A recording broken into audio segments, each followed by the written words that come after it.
Hey, c'est Guillaume, j'espère que tu vas bien. Je suis coach mental et j'accompagne les e-sportifs à obtenir un meilleur niveau de performance.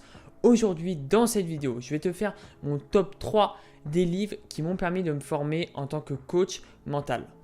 Je remercie toutes les personnes qui ont liké la première partie de cette vidéo. Si tu ne l'as pas encore vue, écoute, je te mets le lien juste au-dessus. Je t'encourage à aller la regarder parce que là, c'est la partie 2 et je vais te partager 3 livres qui m'ont énormément aidé et que je recommande à toutes les personnes qui veulent en savoir plus, que ce soit des joueurs, des managers ou encore des coachs qui veulent approfondir leurs connaissances ou même débuter en tant que coach mental ou en tout cas avoir quelques notions qui peuvent les aider sur leur terrain avec leurs joueurs respectifs par exemple. Juste avant de démarrer la vidéo, je te laisse t'abonner et liker cette vidéo. Active la cloche, je poste une vidéo par semaine sur cette chaîne YouTube. Donc si tu ne veux en manquer aucune, active la cloche. On se retrouve tout de suite pour la vidéo. Et le premier livre est celui de François Fell, Avantage mental. Ce livre, c'est le tout premier que j'ai lu tout simplement parce qu'il fait 80 pages. À l'époque, j'avais la flemme de lire. Depuis, ça a beaucoup évolué. Mais franchement, ce livre, il m'a beaucoup aidé. Si tu débutes et si tu veux avoir quelques notions, les notions de base, lis ce livre en tout premier. Celui pour moi qui est le plus simple, le plus clair, surtout le plus rapide à lire.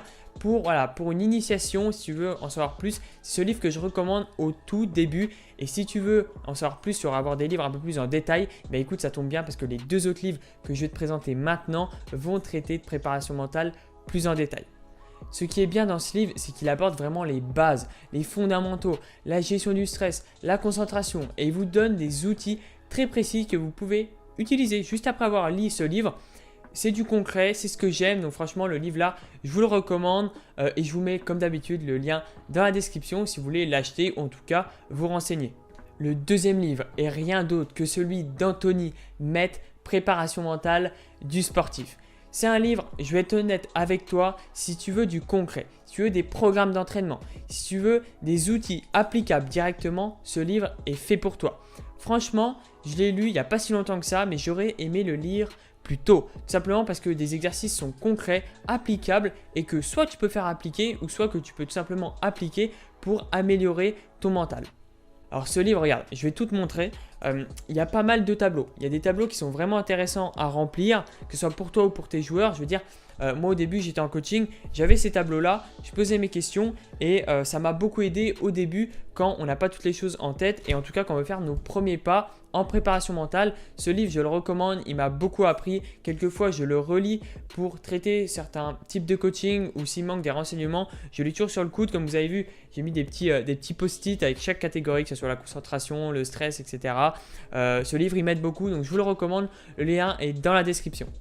Le troisième livre est pour les vrais abonnés de cette chaîne YouTube. Je vous en ai déjà parlé. C'est un livre qui traite de communication non violente qui s'intitule « Les mots sont des fenêtres ou bien ce sont des murs ». C'est un livre que je vous recommande si vous voulez en savoir plus sur la communication.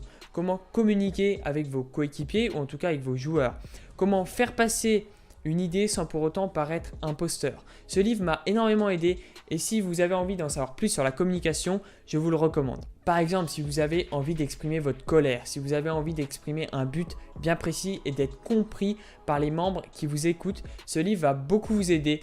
Lâche un gros like sur cette vidéo, mais avant de quitter la vidéo, mets en commentaire si je dois te prêter un livre, lequel ce serait. C'était Guillaume, j'espère que tu as pris un plaisir à regarder cette vidéo. Je te dis à très vite. Ciao, ciao.